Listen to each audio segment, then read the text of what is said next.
제가 그 말이 일리가 있네. 알았습니다.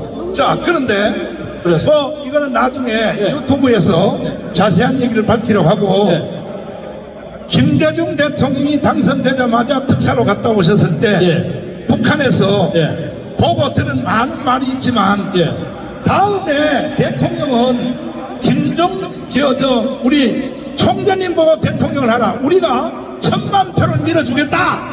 내가 까발려서 죄송한데, 그러니까 김대중을 이어서 총재님 보고 대통령 하는데 1000만 표를 도와주겠다. 그때부터 북한은 벌써 해킹을 시작한 것입니다. 아직도 말 못 알아들어요? 말 못 알아들어요? 제가 거부했어요. 거부했어요? 그 후에 김정일 국방위원장이 저를 못 만났어요. 만나고 싶었는데 최용해가 자꾸 반대를 했대요. 그래서 오니까 여기로 돌아오니까 4m짜리 큰 호랑이 표를 하나 보냈어요. 이거 못 만나서 미안하게 됐다고. 고맙다. 근데 가지기가 복잡해서 제가 경주김씨 종회장을 했는데 우리 총무관사 김기영한테 줘버렸어요. 가지고 있어. 그만 지금도 가지고 있을 거예요. 그 다음에 거기서 만났던 노동장 부장들 몇 사람하고 안내가 저한테 와서, 제가 이번에 우리가 뭐 상부의 명령에 의해서 후보를 나오시면 1000명 표를 지원하겠다는 말씀을 하셨습니다. 이걸 잘 들어요. 이 핵심 잘 들어봐요. 그래서 북한이 총재님이 대통령으로 김대중이어서 나오면 1000만 표를 도와주겠다. 북한이 대한민국의 선거에 1000만 표를 도와주는 것은 뭐냐? 해킹하겠다는 거예요. 해킹하겠다고. 이해가 돼요? 그때부터 북한은 벌써 우리나라의 선거관리위원회를 가지고 노는 거예요. 가지고 노는 거예요. 그래서 제가요, 목사님, 좀 바보처럼, 당신이 어떻게 1000만 표를 모은단 말이오? 말도 안 되는 소리를 하죠. 아니, 우리가 믿는 바가 있으니까.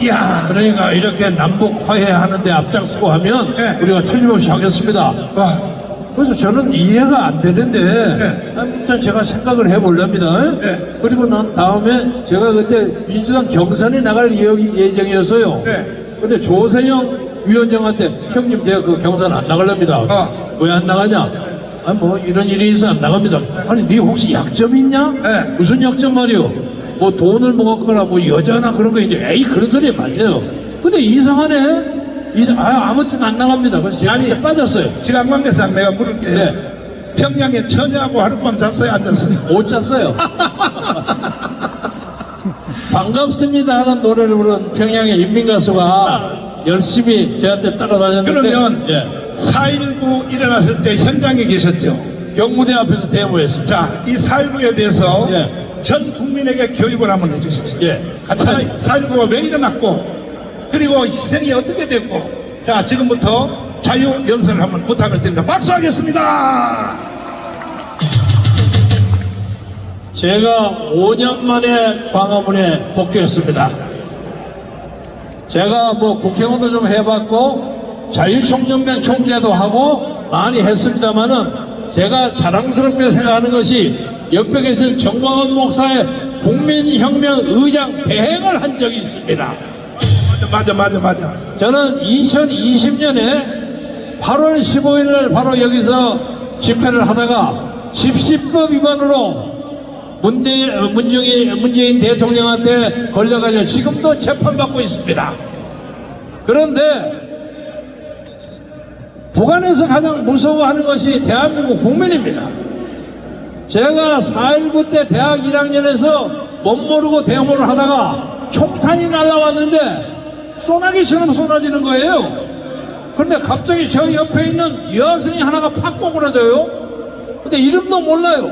근데 이 여학생은 우리가 스크림을 짜고 뛰고 들어왔어요. 나중에 보니까 서울무대 1학년 고선자라는 아가씨였어요. 근데 이 사람이 없으면 제가 총을 맞을 뻔했죠. 그렇잖아요. 그 현장에서 74명이 죽었습니다. 이승만 대통령이 체결을 보고 물러났어요. 근데 사실은 이승만 대통령은 부정선거와 관계가 없습니다. 이미 그때 조명호 후보가 세상을 떠났기 때문에 단독 후보야. 문제는 이봉희가 장면보다 인기가 낮아. 이게 자기가 당선하려고 최인기 등등을 가지고 3인조 5인조 부정선거를 했습니다. 세상의 모든 민주국가에서 국민적 폭동과 저항이 쏟아지는 것은 선거 때문에 비롯된 것이 대부분입니다.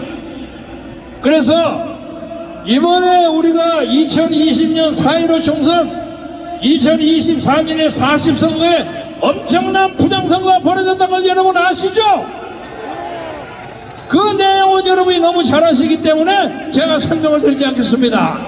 한때 제가 2022년 윤석열 후보가 대통령 나오셨을 때 저도 경쟁한 사람입니다. 그런데 아무튼 그 양반이 압도적으로 당선됐어요. 저는 좀 삐딱하지만은 일을 잘하셔. 그래서 저는 대리만족이라는 것을 느낍니다. 대리만족. 그런데 딱 하나 문제가 부정선거요. 부정선거를 당신이 해결하면 이 나라의 영웅이 된다. 그런데 안 하시더라고. 아, 이 양반이 문재인처럼 돈 모아갖고 적당하게 어물어물 살고 나중에 돌아서 연금 받으면서 편안히 살겠구나, 이런 얘기하면서 꾸준히 반대를 했는데, 저도 많이 한때 실망을 하고 했는데 우리 정몽훈 목사께서 계속 부정선거를 주장하셔서, 특히 정몽훈 목사께서 부정선거하는 것은 자유통일당의 전북구 후보에 100개죠?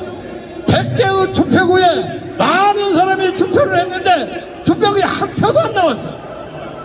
거짓말이죠. 이게 완전 조작이라는 것을 가장 확실하게 하는 것이 정몽훈 지도자입니다. 맞아요. 그래서 제가 이 양반하고 같이 협조해야 되겠다. 그동안 저는 유튜브는 했지만은 오늘 이 자리에는 2025년 3월 1일이 이 나라의 역사를 바꾸는 전환점이 될 뿐만 아니라 윤석열 대통령이 명예스럽게 다시 돌아와서 이 나라 자유민주주의를 중흥의 깃발을 세울 수 있는 결정적인 시작이라고 생각하기 때문에 이 자리에 나왔습니다.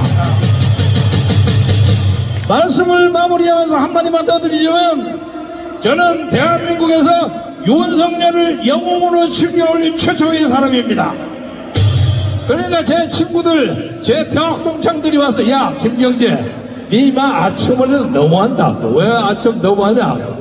아니 윤석열이 잘 되면 모르겠는데 망할 수도 있지 않느냐, 까먹어서 갈 수도 있지 않느냐. 맞아요.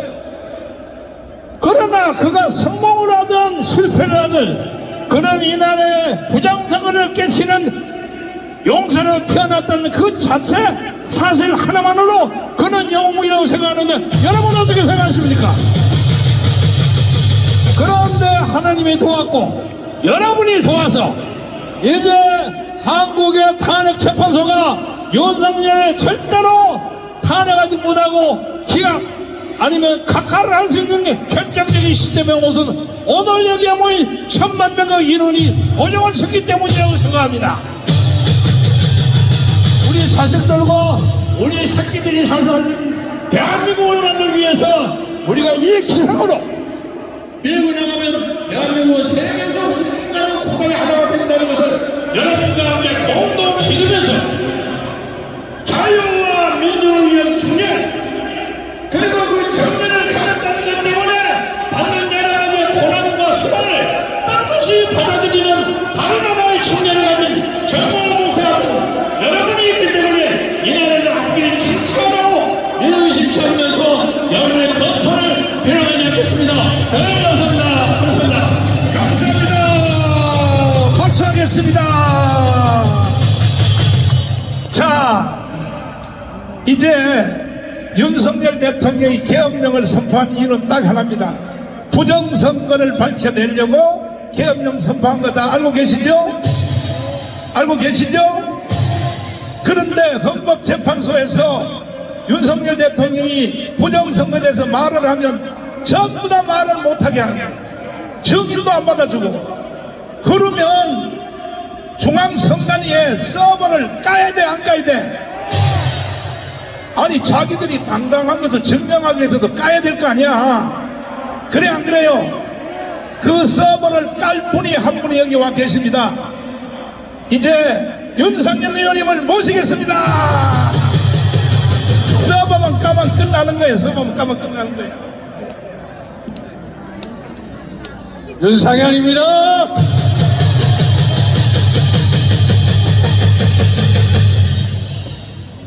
의원자를 빼겠습니다. 목사님께서 의원 다 빼시라고 하니까 뛰겠습니다. 민당이 내란 수기에 윤석열 대통령 밑에 내란 공범 1호로 지목한 윤상현입니다, 여러분. 민당과 좌파단체들이 저에게 많은 별을 달아줬습니다. 저를 제명하여라, 징계해라, 윤리 제소하고 검찰에 고발하고 전부 9개의 별을 달았습니다. 저는 이런 별을 다르면 다를수록 자유애국운동의 토사로서 여러분들과 함께 끝까지 싸우겠습니다, 여러분. 존경하는 애국시민 여러분, 여기가 어디입니까? 여기가 광화문 아닙니까, 여러분? 일제강점기 6.25 전쟁 속에서도 무너지지 않았던 광화문 광장 아닙니까, 여러분? 대한민국 자유주의 애국 운동의 중심지 성지 광화문 아닙니까, 여러분? 차갑고 매서운 바람 속에서도 끝까지 지난 7년 이상 광화문 광장을 지켜주신 존경하는 정광훈 목사님, 우리 애국동지 시민 여러분들께 거듭 감사 인사를 올립니다. 고맙습니다. 여러분들이야말로 이 시대의 양심이자 영웅입니다. 여러분, 작년 12월 3일 때 대통령 지지율 11%인 거 아시죠? 지금은 무려 40% 올라간 거 아시죠? 이러한 기적의 역사를 누가 만들었습니까, 여러분? 광화문에서 목사님과 여러분들이 만든 거 아닙니까? 맞습니까? 저는 대통령 탄핵 이걸 보면서 하나의 영화를 만들고 있구나, 탄핵 심판 영화를 만들고 있구나 하는 걸 느낍니다. 대본을 이런 분들이 계속 말씀하십니다. 대통령이 비상계엄을 했을 때 세계 헌정사를 보건대 내란죄로 처벌한 사례가 한 차례도 없다는 사실입니다, 여러분. 여러분 알고 계시죠? 그리고 12.3 비상계엄은 고도의 통치행위로서 사법 자제를 해야 된다는 것, 처벌할 수 없다는 것입니다. 여러분, 국회의원들이 위헌법률을 제정해서 많은 국민들이 몇 개월 동안 피해를 봤다고 칩시다. 나중에 그게 위헌법률로 심판 판정이 났을 때 돌이켜서 지난 몇 개월 동안 국민이 피해본 것을 법률 제정권자의 국회의원이 책임집니까, 안 집니까? 안 지죠, 여러분? 이게 바로 12.3 비상계엄의 법리라는 것. 그래서 저는 존경하는 애국시민 여러분들과 함께 이 자리에 계신 김학성 교수님과 함께 대통령 탄핵 소추안에 각하되어야 한다. 맞습니까, 여러분? 맞죠? 이제 마치겠습니다. 제가 12월 초 처음 두 번째 나왔을 때 우리 애국시민분들께 우리는 이제 광장에서부터 자유민주 체제 수호의 성전을 선포해야 된다고 말씀 올린 거 기억하시죠? 첫째, 좌파 사법 카르텔을 척결하여, 둘째, 부정부패 선관위를 척결하여, 셋째, 종북주자파 카르텔을 척결하여. 기억하시죠, 여러분? 여러분, 제 말씀이 옳았죠, 여러분? 여러분 다 보시죠? 우리 모두 광화문 광장을 중심으로 전국 방방곡곡에 저 거대한 암흑의 세력, 어둠의 세력, 3대 카르텔 세력을 척결한 자유의 불을 들었습니다. 맞습니까, 여러분?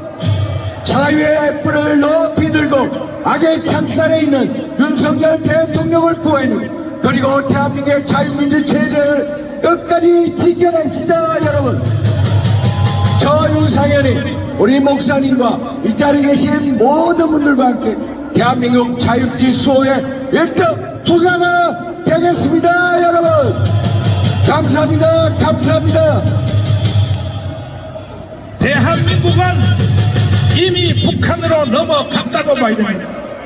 그리고 이미 중국한테 먹혔다고 봐야 됩니다. 이것을 해결할 사람이 딱 한 사람이 있어요. 신인균 국방TV 우리 대표님을 모시겠습니다. 토크를 한마디 하고요. 어떻게 북한으로 넘어간 것을 어떻게 찾아올까?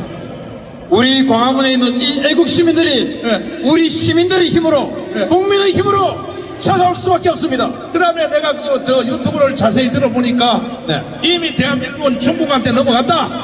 그러시는데 어떻게 찾아와야 되겠어요? 한미 동맹의 힘과 우리 시민의 힘, 그 바탕은 바로 한미 동맹의 힘입니다. 자, 자유 발언해 주세요. 감사합니다. 네. 여러분 반갑습니다.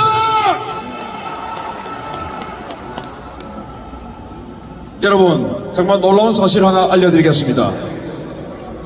선거관리위원회 공무원 뽑는 경쟁률이 878대 1이었습니다.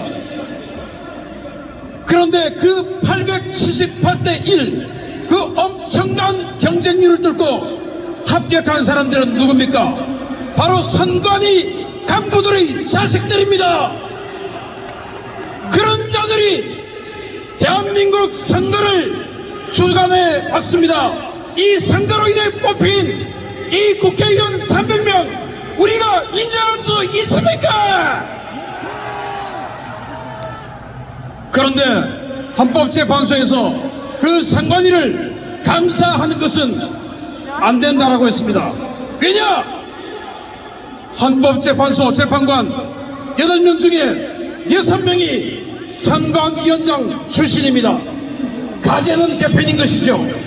이런 선관위원회, 이런 헌법재판소가 판결한 이 판결을 우리는 수용할 수 있습니까? 네, 수용해서는 안 됩니다.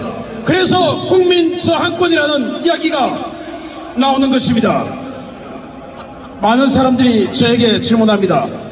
도대체 트럼프 대통령은 언제 우리를 어떻게 지원하냐? 트럼프 대통령 1월 20일 취임했는데 왜 아직도 우리를 안 도와주나? 라고 질문을 하십니다. 제가 놀라운 사실 하나 알려드리겠습니다. 독일은 앙겔라 메르켈, 좌파 앙겔라 메르켈의 16년, 좌파 숄츠의 3년, 19년 동안 좌파가 집권해서 독일 사회는 초토화되었습니다. 그 독일 선거가 바로 지난주에 있었습니다. 2월 22일 독일 선거를 했는데 19년 동안 아성을 구축했던 그 독일 선거를 미 국무장관 한 번 방문으로 바로 그냥 엎어버렸습니다. 미 국무장관이 독일 선거 8일 전에 독일에 가서 이렇게 이야기했습니다. 우파 정당을 극우라고 몰아붙이고 이렇게 좌파들이 득세하는 이런 독일에 우리 미군을 주둔시키는 것을 심각하게 고민해야 되겠다. 이 한마디에 독일은 바로 뒤집어졌습니다.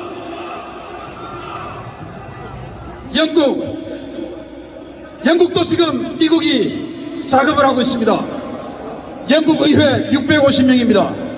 그 중에 좌파 노동당이 420명입니다. 우파 보수당은 100여 명밖에 안 돼요. 지금 우리 대한민국보다 더 처참한 상황입니다. 그런데 영국에서 지금 놀라운 일이 일어나고 있습니다. 미국이 영국에 인지전을 하고 있습니다. 어떻게 하냐? 영국의 키어 스타머 총리가 범죄자다, 범죄자. 그것도 집단 강간범을 옹호하는 범죄자다 라고 프레임을 짜고, 그래서 키어 스타머의 노동당을 완전히 내려앉혀버리고 있습니다. 자, 우리 탄핵 심판 얼마 남지 않았습니다. 그런데 지금 드디어 미국에서 우리를 도와주는 목소리들이 나오고 있습니다. 지난주에 CPEC 아시죠? 보수주의 행동회의, 그 CPEC 의장 매슈 레비 그저께 엄청난 발언을 했습니다. 탄핵 직후에 한남동에 가서 이미지의 윤석열 대통령을 만났습니다. 윤석열 대통령 만났던 이야기를 드디어 그저께 이야기했습니다. 윤석열 대통령은 지금 대한민국의 선거에 중국이 개입해서 그 중국의 기술로 대한민국이 빼앗기고 있다라고 이야기했고, 여기에 매슐랩 시펙 의장은 경로했다라고 이야기했습니다. 이제 옵니다. 그리고 시펙 의장은 또 뭐라고 했냐? 지금 대한민국은 쿠데타가 벌어지고 있다. 그 쿠데타의 주체는 바로